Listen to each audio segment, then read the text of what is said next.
Hi everyone, we are Group 7 from Monday 10:30 a.m. class. Today, we'll be presenting our research on women's safety in ride sharing with a focus on Didi and the solution we propose to improve trust and usage. Hello everyone. Today I will talk about our research on Didi and the problem we studied. Didi is one of the big ride sharing companies in the world, but it has serious problems with passenger safety. Many people do not feel safe, and this makes them lose trust in the service. Safety is what we call a weak problem because it is complex, social, and technical at the same time, and it couldn't be solved by only one action. From our survey and interview, we found three main concerns. First, many passengers feel unsafe at night. Second, some report impropriety behavior from drivers. Third, women especially want to guard sensitive options, such as choice of female driver. This problem also affects the big picture of transport in the cities, social equality, and trust in digital platform. To study this issue, we used both survey and interviews. The survey gave us numbers and partners, while the interview gave us real stories and emotions. We also used chat, statistics, and in Python map to see what people think and feel. Thank you. For primary research findings on the quantitative side, one key area to look at was the obvious contrast that exists between daytime and nighttime safety perceptions. During daytime hours, we can see that a large majority of respondents agreed and strongly agreed about feeling safe, while it was the complete opposite during the nighttime, where a large majority of the respondents disagree and strongly disagreed about feeling safe during their trips. Another key finding was that over 50% of respondents experience or witness inappropriate driver behavior on Didi, while nearly 40% have agreed or strongly agreed to avoiding Didi due to safety concerns, indicating the fact that this is a prevalent issue rather than a case of isolated incidents. The qualitative responses reveal specific concerning behaviors including sexist remarks, inappropriate personal questions about relationship status and ethnicity, unwelcoming comments about women of specific ethnicities, driver making phone calls during trips, and route deviations without explanation. Finally, one of the most interesting findings was that over 80% of the respondents expressed preference for having the option to always choose a female driver, where they responded with agree and strongly agree, making this one of the most strongly supported safety measures. This preference spans across age groups and usage frequencies, suggesting it addresses a fundamental safety concern rather than a niche preference. Moving on to the qualitative analysis, we spoke with 15 participants, including both students and working professionals, to understand their experiences with Didi. So, finding one is about perceived safety. As shown in the top left chart, safety perceptions were divided equally. One third felt safe, one third felt unsafe, and one third felt mixed. This highlights that safety is inconsistent but depends on factors like driver behavior, trip timing, and the lack of female driver options. Finding two is about unsafe incidents. We see that 40% of the participants reported unsafe or uncomfortable experiences, such as aggressive driving, invasive personal questions, and even discriminatory remarks, while 60% reported no incident. These incidents explain why many women remain cautious. Findings 3 is about the precautionary behaviors that women take. So the bar chart shows that 80% of the women used at least one precaution, often using multiple measures. The most common ones were trip location sharing, which amounts to 53%, and checking driver ratings, which amounts to 33%.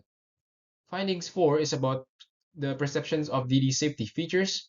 Over half of the participants found features like the SOS button and trip sharing to be reassuring, but over a quarter were skeptical about their effectiveness and some even called for upgrades. Findings 5 is about the desired safety changes. Three changes stood out at around 20% each, which are female driven options, stronger verification and monitoring, and direct assistance.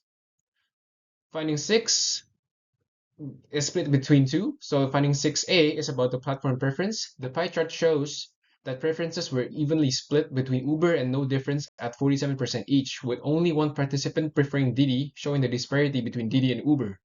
And lastly, finding 6B is about the deciding factors. The bar chart highlights that safety was the single largest deciding factor compared to price, wait time, and service quality, which then confirms that safety outweighs the cost for many women when choosing a rideshare. In order to remain competitive within the ride-sharing economy of Australia, it is of utmost importance for Didi to directly address their wicked problem of unequal access. The figure shows an empathy map based on interviews, as well as the open-ended questions in the survey. These responses were about women's experiences using Didi's ride-sharing service in Australia. This empathy map organizes the insights into a structured framework that reveals both challenges and positive aspects of women ride-sharing experiences. The findings reveal a complex relationship between affordability, convenience, and safety concerns among women using Didi. While many appreciated the affordable pricing and trip-sharing features, significant safety concerns persisted, specifically around inappropriate driver behavior, lack of female driver options, and insufficient emergency response mechanisms. In the following section, we propose a tailored strategy that directly responds to these challenges and aims to create a safer and more inclusive ride-sharing environment for women in Australia. Thanks Long, here I'm Jones. Now we just present the solution parts. The first solution is the female driver preference systems. The features that the women just want to select a female driver in the applications. For our research, as more as many women told us to note, they will feel more safety with the female driver, especially at night times. So, but now, well, they did have some safety program in the world, but now in the limited in Australia. So, working on the generation choice is the standard options. This can address the current gaps, raise safety support, and suitable environments. Got 5 but power women both as impressions as a drivers. Moving to this, our solution is the declarative because in every general choice in our platforms, not just is the imagined tools. So it is precise since its requirements is more technical updates that will update requirements to the target requirements of female drivers, and express is the access cultures supporting both in our service and then global research. That's effective because I'm building to work trust and reduce the cancellation at night compared with the Uber or other applications, give a Didi a real competitive agents strong social impacts. Moving to our timelines, so have 5 projects. Firstly is a pen and different scope around 2 months. Secondly, we just moved from 3 to 4 months. We decide to update with the requirement pens. The third one is we just bring to the agreement of a small pool for female drivers. The fourth one is planning to the into the 3 cities, monitor the applications, and cancellations. So for the final one is the 12 to 24 month, we're scoping to the lesser risk experience requirements offered to the incentives and pushing for safety reports that we just all is connecting to the algorithm and for the SDG 5. Let's move on to our second proposed solution, which is the block and favorite featured enabled system. So after every trip, riders get 2 simple controls. Block means the rider will never be matched again with the driver, so a bad experience can't repeat. Favorite gives trusted drivers soft priority when they're nearby and available. Drivers never see who blocked them and everything is handled privately on the server. This follows a familiar disconnectivity pattern such as blocking and muting in other apps, which users already understand it, and it reduces repeat exposure. There's also a real-world example. In July this year, Lyft added rider side favorite and block in its safety hub, showing the idea is feasible and low friction at scale. Why this matters for Didi is because giving women more control raises perceived safety, especially at night. That unlocks trips that many currently avoid while cutting repeat pairings with concerning drivers. Overall, it's a lightweight change to dispatch that delivers safer, more confident rides and stronger trust. On this slide, I'll cover evaluation and a quick comparison for our second solution. For creativity, After a ride, users' block of favorite choice is saved and used next time. That means their preference sticks and they will feel more in control. For practicality, it's simple to build. The system avoids block drivers and users' favorites a little while still meeting ETA and fairness rules. Driver will not know that they were blocked. For applicability, it works for any city, any fleet, and for on-demand or scheduled rides. It doesn't rely on having lots of female driver because it prevents the same pairing from happening again. For effectiveness, it stops repeat matches after a bad trip and help users ride again with drivers they trust. And for Didi, that should mean fewer complaints, more night trips, and clearer safety signals. Compared to the current, riders go from no control to real deny or allow power. Repeat risk goes to zero once blocked. Wait times changes only slightly and are managed. And it will align better with SDG 5, 11, and 16.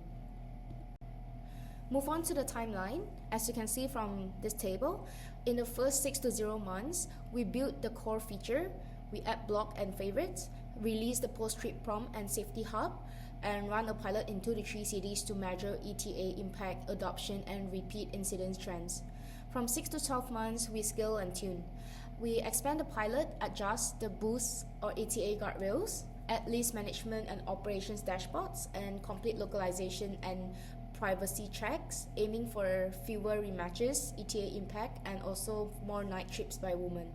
From 12 months onwards, we will roll out nationally with in-app education, publish quarterly transparency on adoption, ETA or incidents, and keep improving using block clusters, signals, and misuse audits to sustain safety gains and trust.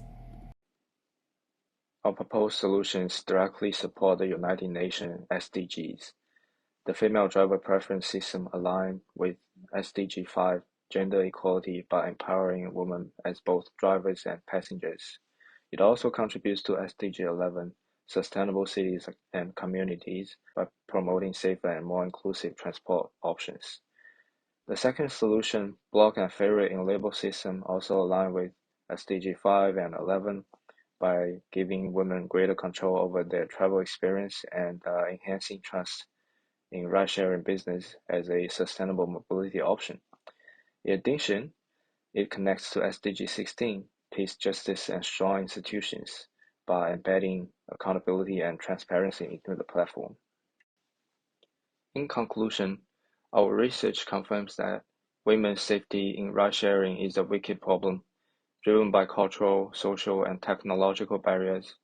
Survey findings show strong demand for female driver options and more effective trust mechanisms.